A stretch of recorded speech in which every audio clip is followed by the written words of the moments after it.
casei para a glória de Deus. Se eu me divorciar, o divórcio, ele glorifica a Deus?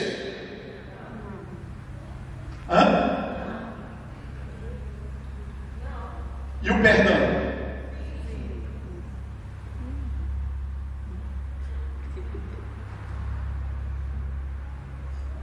Eu devo me separar? Não, eu posso me separar. O divórcio glorifica a Deus? Por que nós nos divorciamos? Jesus falou que por causa de quê? Por causa da dureza do nosso coração. Sabe por quê? Porque nós temos dificuldade, querido, de perdoar o nosso cônjuge. Porque nós sabemos que o divórcio, pelo menos hoje, agora estamos sabendo que divórcio nunca glorificou a Deus, porque o divórcio, querido, nunca esteve no plano de Deus. Mas o perdão sempre esteve nos planos de Deus.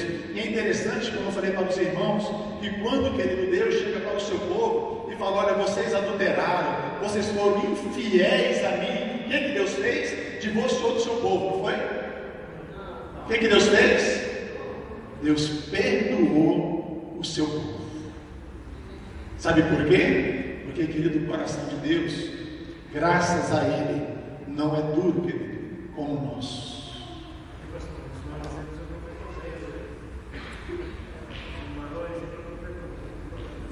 Oséias, que lá ali perto fala tudo, né? O profeta Oséias, que teve que casar, né? Essa questão da prostituição. Casa, a mulher prostitui, tem filho fora. Deus fala: vai lá e busca ela, coloque ela de novo dentro de casa, porque é assim que eu vou fazer com Israel. Entendeu, irmão Sussão, agora? Porque que eu posso, mas eu devo? Não, eu não devo. Eu tenho que refletir sobre isso aqui. Isso já é uma situação difícil. Difícil, muito difícil.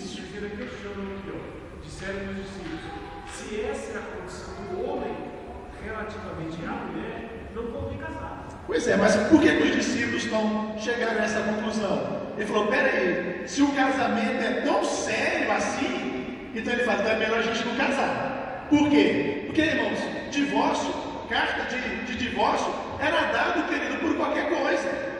Mulher que amanheceu lá, irmão, um pouquinho mais arrupiada, não é nada, eu falei: irmão, me desculpe, né? Não tem nada a ver isso, nada, né? A mulher amanheceu um pouquinho mais arrepiada do que os outros dias, carta de divórcio. O cara chegou em casa e tudo, que o arroz queimou, carta de divórcio. Camarada querido, ali mesmo lá, a mulher já sessentona, né? Inclusive isso acontece muito hoje, né? Passa lá aquele 2 de 30, ele fala: beleza, vou trocar, né? Uma de 60, por 2 de 30 e tudo, carta de divórcio. Era assim que as coisas aconteciam. E os irmãos que não observam o seguinte, que no período, querido, ali, né, logo após a queda e tudo, a mulher vai ser tratada como nada. E por que isso aconteceu? Por causa do pecado. Irmão Arthur fez uma pergunta aqui no nosso estudo que eu achei fantástica. Gênesis capítulo 3. Abra sua Bíblia aí. Gênesis capítulo 3. Tem que ser rápido aí, irmãos. Já estou com a Bíblia aberta aqui. A partir da queda do homem, aí Deus, querido, vai trazer não seria a sentença, o castigo de Deus, né? Não é isso. Porque, querido, é o seguinte: quando Deus diz para o homem, falou: olha, você pode comer de toda a árvore livremente, você só não pode comer da árvore do conhecimento do bem e do mal, porque no dia que você comer dessa árvore, tu vai morrer. Ok? No capítulo 3, não é que Deus agora está castigando o homem e castigando a mulher, não. Sabe o que Deus está fazendo? Deus agora só está, querido, trazendo de uma forma mais explicada o que é o morrer. O que é o morrer lá, ok? Porque é o seguinte, olha o que está escrito no versículo de número 16, diz assim: a mulher disse: multiplicarei grandemente a dor da tua gestação. O que Deus está dizendo? Ela não sentia talvez tanta dor, como vai multiplicar? As dores serão aumentadas por causa do pecado, por causa da desobediência, ok? E diz: e engordarás a luz a filhos. Aí ele diz agora: o teu desejo será para o teu marido. O que ele está dizendo? A tua vontade agora, ela será dominada. A tua vontade agora, ela vai ser subjugada. Porque quando Deus criou o homem e a mulher, não havia jugo, não havia opressão sobre isso. E é interessante que o versículo, irmão Arthur, termina assim, ó: e ele te dominará. Em Gênesis capítulo 1, que Deus chega para o homem e fala o seguinte: olha, domine sobre a criação. O domínio do homem, querido, era sobre os animais, sobre as aves, sobre os peixes, ok? Sobre a natureza, tudo aquilo que Deus havia criado. Mas o domínio do homem sobre a mulher só vem após a queda. Por quê? Porque o relacionamento do homem e da mulher antes da queda era o relacionamento que Cristo restaurou e que a palavra ensina agora que nós devemos viver. Como é que nós devemos viver? Amando a nossa companheira, né? Não exercer domínio sobre ela. Pelo contrário, nós devemos o quê? Nos oferecer por ela. Ok? Então esse domínio que está aqui, irmão, já é consequência do pecado. Por quê? Porque agora o homem começa a tratar a mulher como um nada. E você vai ver que, se você continuar lendo, a poligamia, ela já vai começar já nas gerações imediatas, a partir de Caim. Isso, só um pouquinho, por ordem. Sim.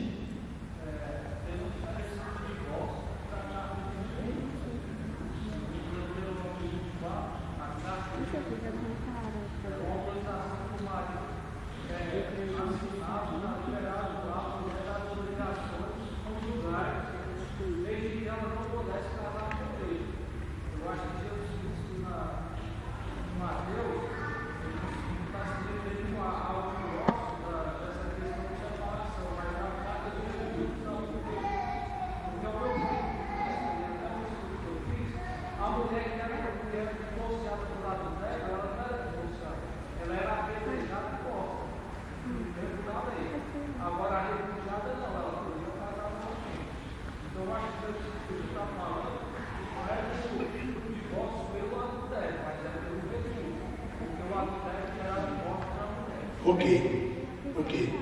Eu entendi. Os irmãos entenderam? Os irmãos entenderam? Não? Então, irmãos, olha só. A lei dizia o seguinte: que o adúltero ou a adúltera, eles eram o quê? Apedrejados. Ok? E a carta de divórcio, a carta de repúdio, que o homem repudiava a mulher, não era pela questão do divórcio, era por qualquer uma outra situação. Ok? Por qualquer outra situação. Só que o negócio ficou mais pesado. Por quê? Porque Jesus está dizendo o seguinte: olha, você não pode dar carta de repúdio a não ser que seja por adultério. Por quê? Porque nada mais vai justificar a carta de repúdio. Porque nem o adultério agora, porque o adultério agora não estava sendo mais tratado como apedrejamento. Porque Cristo já traz um novo ensino. E ele diz o seguinte: atira a primeira pedra àquele que não cometeu pecado. Ok? Ficou claro agora? Beleza? Sim. Lá atrás agora. Não dúvida?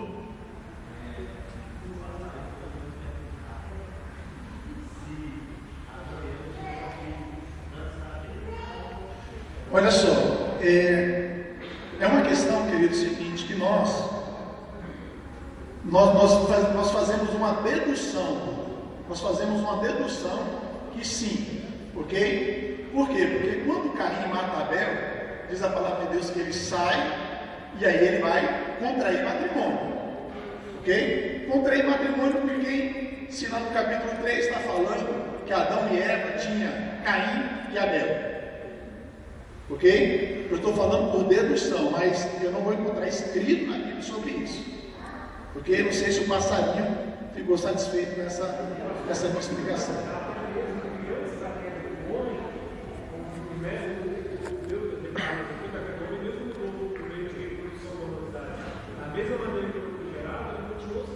Sim. Sim. E olha só, cadê o passarinho? Olha só o passarinho. 3:20. Se Deus chega para a mulher passarinho e diz assim: olha, agora você vai gerar filhos, mas as dores serão multiplicadas.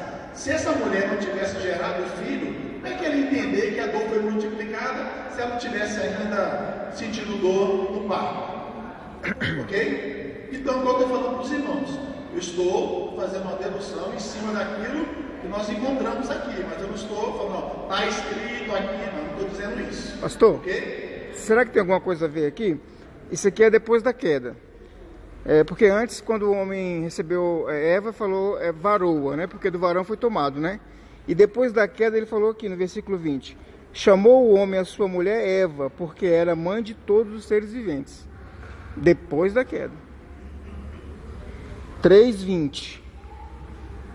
Aí não seria a resposta? Não sei. Porque antes da queda ele fala, esse varoa, isso. Aí depois ele dá um nome lá. Aí depois da queda, quando ele foi expulso, ele fala, chamou o homem a sua mulher Eva, porque era mãe de todos os seres viventes. Okay. Eu não falei para os irmãos, eu não vou poder afirmar, mas uma coisa que eu não vou encontrar nas escrituras. Eu estou falando para os irmãos, por dedução, eu estou respondendo por passarinho. Ok? Sim. Mateus 19, você leu? Versículo 4. Versículo 5. Mateus 19, 5. Pode ler. E diz, por esta causa deixará o homem pai e mãe e se unirá à sua mulher. Você vai comentar um pouquinho sobre esse deixar pai e mãe? Tem alguma coisa a comentar? Dentro do contexto que nós lemos, Jesus está dizendo o seguinte, que no princípio, quando o marido, né, quando Deus ensina que o homem deve deixar o pai e a mãe, ele está falando aqui no sentido de se tornarem uma só carne. Ok? Nesse texto aqui que ele está falando. Agora, lá em Gênesis, que nós vamos voltar para poder tratar um pouquinho sobre a questão do homem deixar pai e mãe, nós vamos tratar quando nós vamos falar do papel do homem. Isso, aí nós vamos abordar sobre essa questão de deixar, né? Mas só para, olha aqui, irmãos, só para os irmãos entenderem um pouquinho, essa questão de deixar não quer dizer sair de perto, abandonar, né, ir para Suíça, Suécia, alguma coisa assim, né? Não é isso não. Está dizendo o seguinte, querido, que a influência, ela tem que ser cortada. Ok? Ela tem que ser cortada. Esse negócio de pai, mãe, sogro, sogra, que entra na vida do casal e fala, e o pai fica dando ouvido, e o cara fica dando ouvido para os pais, e a menina fica dando ouvido também. Irmãos, olha, isso sempre destruiu casamentos, a não ser que esse pai e essa mãe não esteja falando aquilo que eles acham. Agora, se eles forem conhecedor da palavra e falar, meu filho, a Bíblia diz assim, aí você pode escutar, porque você não está escutando a pessoa, você está escutando Deus falar. Os irmãos entenderam? Mais um pouquinho na frente nós vamos tratar também sobre silenciar vozes no casamento. Isso, irmãos, é muito importante. Nós vamos tratar um pouquinho mais para frente. Alguém levantou um pouquinho mais?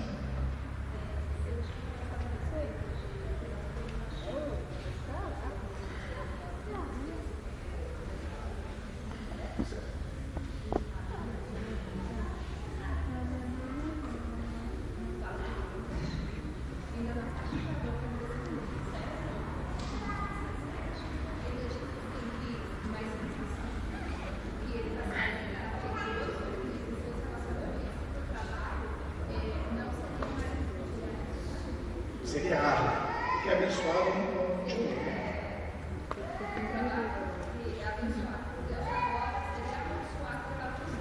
Certo. Tá, olha só, deixa eu tentar explicar isso aqui para os irmãos direitinho. Olha só. Quando Deus criou o homem e a mulher no jardim do Éden, antes do pecado, existia, como se dizer, doença. A doença existe hoje. A doença é consequência do quê? Está escrito aí que Deus amaldiçoou ou castigou o homem com doença. Ok? Então tudo aquilo, filho, que acontece depois da queda, as dores, o homem dominar a mulher, ele exercer, vamos dizer, não vou colocar autoridade, mas exercer vamos colocar uma autoridade, né, através da força. Ok? De forçar a mulher a se submeter a ele. Tudo isso é consequência do pecado.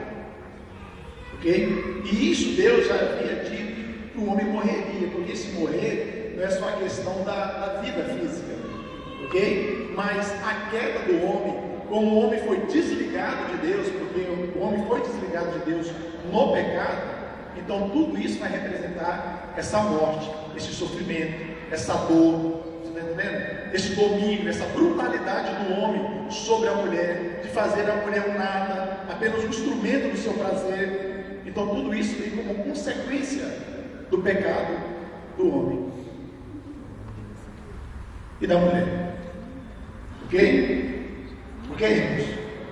Olha só, nós podemos ler, irmãos, aqui só alguns versículos sobre a questão, nós estamos tratando sobre a questão do divórcio, voltar aqui e fechar esse assunto. Podemos? Rapidinho? Então vamos lá, abra sua Bíblia comigo, nós já lemos, né, Mateus 19, abra sua Bíblia, querida, aí agora, só para a gente fundamentar dentro das escrituras aqui que nós estamos falando. Abra sua Bíblia em Malaquias, que está em Mateus, volta um livro para trás só, chega em Malaquias.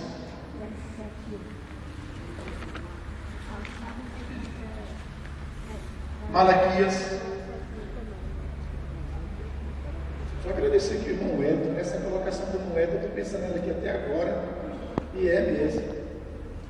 Esse está certo essa questão aí, né?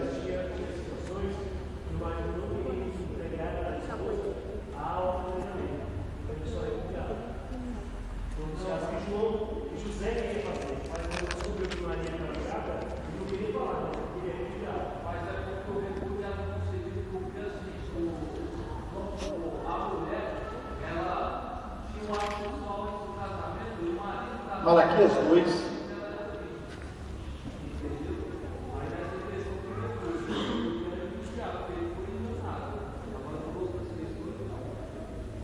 Vamos lá. Depois você poderia até ver para trazer uma explicação mais ampla, porque, como ela está dizendo que a versão dela fala carne de pecado, não fala nada sobre carne de pecado. É uma consequência do pecado. Sim, ela falou para mim que é um comentário. É um comentário. Porque é o seguinte, essa sua é a Bíblia de. Eu pensei que era um versículo. A sua já é. Não, pois é. Mas a sua também. Você vai ver também que ela não é. Não. Fala.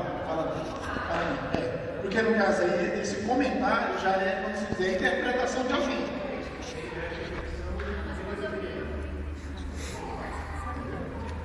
Tá, vamos lá, irmãos. Em Malaquias capítulo 2, rapidamente. A minha versão, que é a minha tal da ECA, né? Que é aquela. A ECA é o quê? Não. Estatuto da. Não, a minha não. A minha é outra. Esqueci o nome, eu esqueci a tradução da minha aqui. Não é NBI, não. Fala, José. A minha é a edição contemporânea, ok? Por isso que fala ECA, né? Edição contemporânea de Almeida.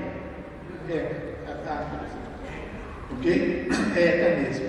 Porque é o seguinte, irmãos, olha só, lê para mim, por favor, na atualizada aí. Então, atualizada para mim, lê o versículo de número 16.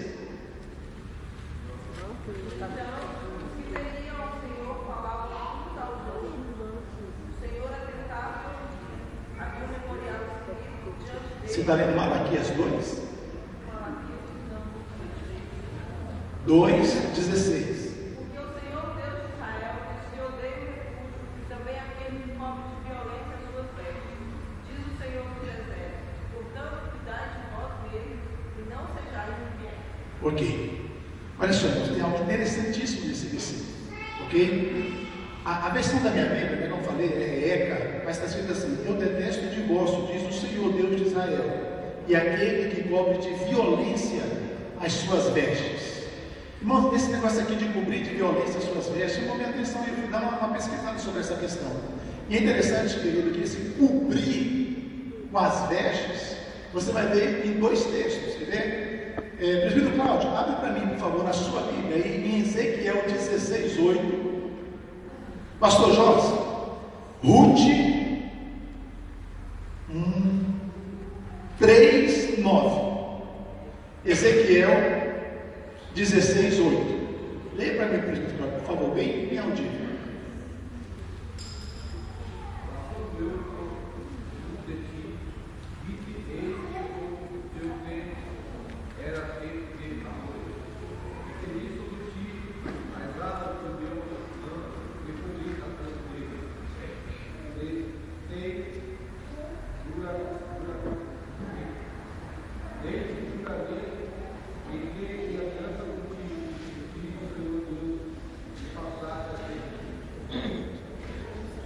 Vi, Deus está dizendo para Jerusalém, vi que estava no tempo de amores, quer dizer, que estava no tempo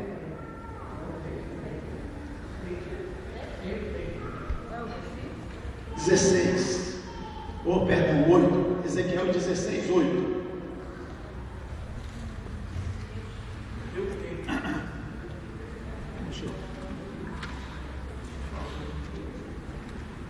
É tempo, pois é tempo, isso. Vi, isso mesmo que eu falei, tempo, tem que ser para um templo. Não. Então Deus olha para Jerusalém e diz: vi que estavas no tempo de amores. O que Deus está dizendo para Jerusalém? Vi que tu estavas pronta para casar. Uma linguagem figurada. Aí ele diz: cobri-te com o meu manto ou com as minhas vestes. Essa linguagem figurada é usada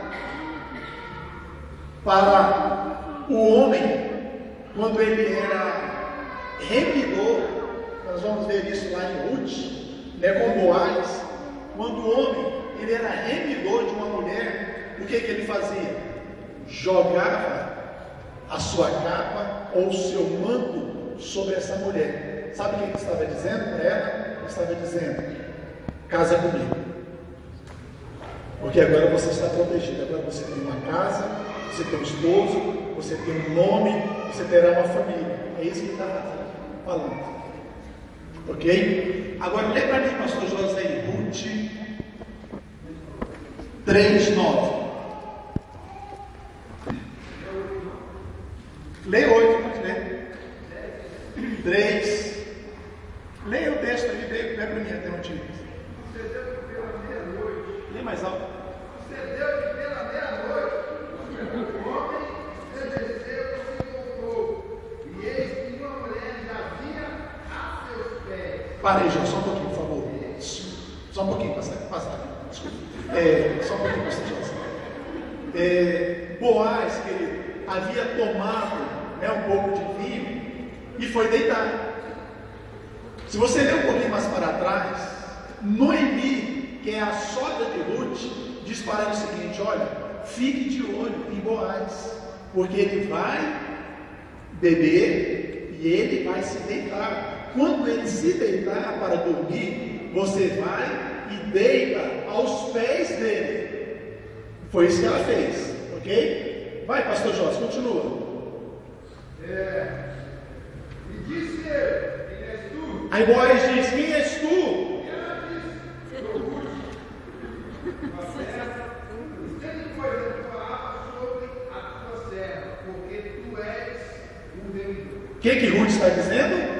Estende a tua aba, aquela versão ali, é igual a minha, estende a tua capa, ou estende o teu manto sobre mim, porque tu és o meu remidor. O que Ruth está dizendo para Boaz? Toma-me por tua mulher. Aí o versículo que nós lemos aqui, que ele está dizendo o seguinte: que Deus, ele odeia o divórcio e aquele que cobre de violência as suas vestes. O que Deus está dizendo por intermédio do profeta Malaquias? Que o divórcio é uma agressão contra o próprio Deus. Por quê? Porque o casamento, quem instituiu foi o próprio Deus. Por isso, jovem, você que está solteiro, que Deus deu livramento para você até agora, ok? Isso é bênção, isso não é maldição. Por isso que nós estamos falando aqui nessa noite. Tome cuidado, querido, com esse negócio de casamento, sabe por quê? Porque isso é muito sério. Uniu. Tem que se buscar para ver se é Deus que está. Exatamente, ok? Então, querido, olha só. Vou dar uma palavra para a irmã Senhora. Olha só, escute aqui. A partir do momento, querido, que nós temos uma compreensão do que é o casamento, ok? Você segura só um minutinho, só para ler mais um versículo, vai fechar esse assunto. Querido, agora no mesmo capítulo, vamos ler o versículo de número 14. Versículo 13. Se você perceber, querido, aqui Malaquias está falando sobre a infidelidade de Judá. Está falando sobre Judá, que agora está adorando outros deuses, está falando sobre essa questão com infidelidade. Aí ele diz assim, olha, a partir do versículo 13: ainda fazeis isto, cobris o altar do Senhor de lágrimas. Então o povo chegava lá diante do altar, chorava, de choros, de gemidos, de sorte que ele já não olha para a oferta, nem aceita com prazer a vossa mão. Perguntais, por quê? Porque o Senhor foi testemunha entre ti e a mulher da tua mocidade, com a qual tu fostes desleal, sendo ela a tua companheira e a mulher da tua aliança. Sabe o que estava acontecendo? É o seguinte: o povo, irmãos, estava trocando suas esposas. O povo estava na infidelidade. Sabe o que eles faziam? Na infidelidade, eles iam oferecer as suas ofertas a Deus. E eles choravam, e eles pranteavam, e eles gemiam na presença de Deus. E Deus falou: olha, não estou recebendo nada disso aí não. Aí eles perguntaram: por que, Deus, que o Senhor não está recebendo? Aí Deus diz: porque eu estava lá no dia do seu casamento. Eu era testemunha quando você jurou fidelidade sobre a tua esposa. Os irmãos percebem a seriedade? Aí, querido, o pessoal fala assim: pastor, mas esse bando de pastor que está aí trocando e tal, sei o quê. Adultério. Pecado, irmãos. Pecado. Ah, pastor, mas o mundo não mudou. Não, claro que mudou, irmãos. Só que a palavra de Deus, ela é imutável. Ela não muda. Irmão, nós estamos casados? Estamos. E agora? Até que a morte nos separe.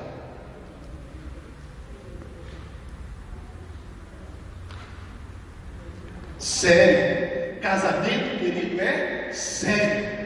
Porque Deus se põe como testemunha no nosso casamento. Sim, filho, vamos finalizar. Questão do divórcio, né? Aí, digamos que as pessoas ouvem o conselho de pastores, e casaram, o casamento não é de Deus. E vivem felizes e não conseguem se acertar dentro do casamento. E assim, não tem infelizes, né? Infelizes. E assim, não tem a menor possibilidade de continuar convivendo. Nesse caso, decidem se separar para a situação ficar pior ainda. Assim, que condenação é isso? Ok, vamos lá. Vamos entender a questão da irmã José. A primeira coisa, sério, que eu tenho que entender é o seguinte: são cristãos? São. Então, se o casamento deles está essa bagunça toda, essa desgraça toda, é porque nenhum nem outro está tendo a noção do que é casamento para eles. Porque são um tipo de pessoas que estão querendo separar porque eles não são felizes no casamento. Então, qual é o erro dele? O primeiro erro: eles fizeram do casamento a razão da sua felicidade. Por isso que eu comecei a falar no estudo que nós não devemos colocar a nossa expectativa de felicidade no casamento. Ok? Segundo, esse casal, querida, precisa de um conselheiro. Mas precisa de um conselheiro que entenda isso que nós estamos ensinando aqui nessa noite. Sabe por quê? Porque se eles que são cristãos, e se eles entendem que a Bíblia é regra de fé para eles, não está difícil. Porque a partir do momento que ele começar a fazer o seu papel, e ela começar a fazer o seu papel, como a Bíblia diz, virá paz, virá alegria. Por quê? Repito, alegria, paz, contentamento, isso é resultado. de quem cumpre a palavra de Deus. Você está entendendo? Eu não estou dizendo que eles devem ficar casados e agora vai até um matar o outro, não é isso. Porque se eles são cristãos, eles têm que, no mínimo, eles têm que admitir que a Bíblia ela é a palavra de Deus e que essa palavra não falha e que essa palavra é verdadeira. Eu acredito que nesse aspecto não. Eles podem ser até conhecedores, mas não são então praticantes. É uma grande mentira. Eu digo que é uma grande mentira. Por quê? Porque o relacionamento, quando chega nessa situação, se eu falar o amor acabou, então não tem mais como voltar. Está errado. Ok? Por quê? Porque se eu vou entrar em aliança com essa pessoa, dentro dessa perspectiva da palavra de Deus, em obediência à palavra de Deus, esse amor está sendo cultivado. Isso. Esse amor não está sendo cultivado, esse amor não está sendo trabalhado. As pessoas se ofendem, elas se agridem, verbalmente, às vezes até fisicamente. Você está entendendo? As pessoas são egoístas, elas querem viver para elas. Elas querem satisfazer o desejo delas. E isso nunca vai terminar em felicidade. Você entendeu? Se essa pessoa me procurar, eu falo para ela, olha, não divorcie. Eu falo para ela, você quer glorificar a Deus no seu casamento? Se ela falar para mim que quer, eu sento com essa pessoa e eu faço um entendimento pastoral com eles. Se eles entenderem isso. Eu tenho certeza que depois deles serem ministrados, igual eu falei, eles podem entender, mas eles podem dizer, não vou praticar. Agora, se esse homem, se essa mulher, se eles estão regenerados por Deus, se eles são uma nova criatura, a palavra de Deus vai formar no coração deles. Porque tem pessoas, nós acompanhamos, né, pessoas que estavam com um casamento bastante destruído. Né, e o grande problema, querido, é esse. Nós não temos tempo mais para falar, porque nós só está puxando o outro, né? Mas eu atendi um irmão, pensa num cara de Deus, que ele ora, Deus cura, ele prega, as pessoas se convertem, tudo. Ele chegou para mim e falou, pastor, aonde eu vou, Deus me usa. Deus faz maravilhas através da minha vida. Ele falou, pastor, mas quando eu chego em casa, é uma destruição a minha vida. A minha vida é um inferno. Você entendeu? E eu comecei a conversar com ele. Eu falei, tá, mas como é que você é como esposo? Eu falei, você tem tempo para sua esposa? Não. Você tem tempo para os seus filhos? Não, pastor. Eu sou muito ocupado. Eu prego num lugar, prego no outro, vou para a vigília, vou pregar fora e tudo. Eu falei, você está fazendo a pior coisa da sua vida. Porque você vai ganhar todo mundo e você vai mandar a sua família para o inferno. Porque nós, casados, nós temos que entender uma coisa, querido. Que a aliança de Deus, né, que ela se reflete aqui na igreja, mas ela foi feita no casamento. E nós temos que entender isso.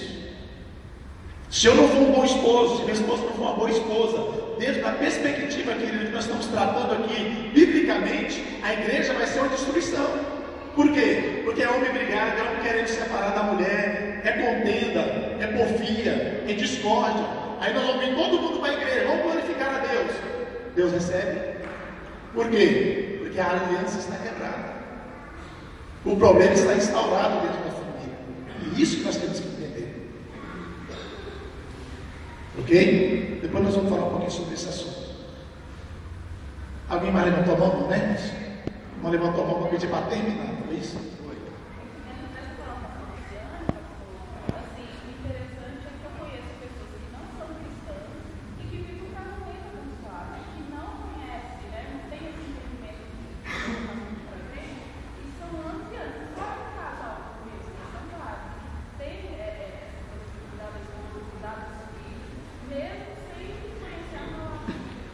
O que é isso? Os irmãos conhecem também algum casal? Conhecem?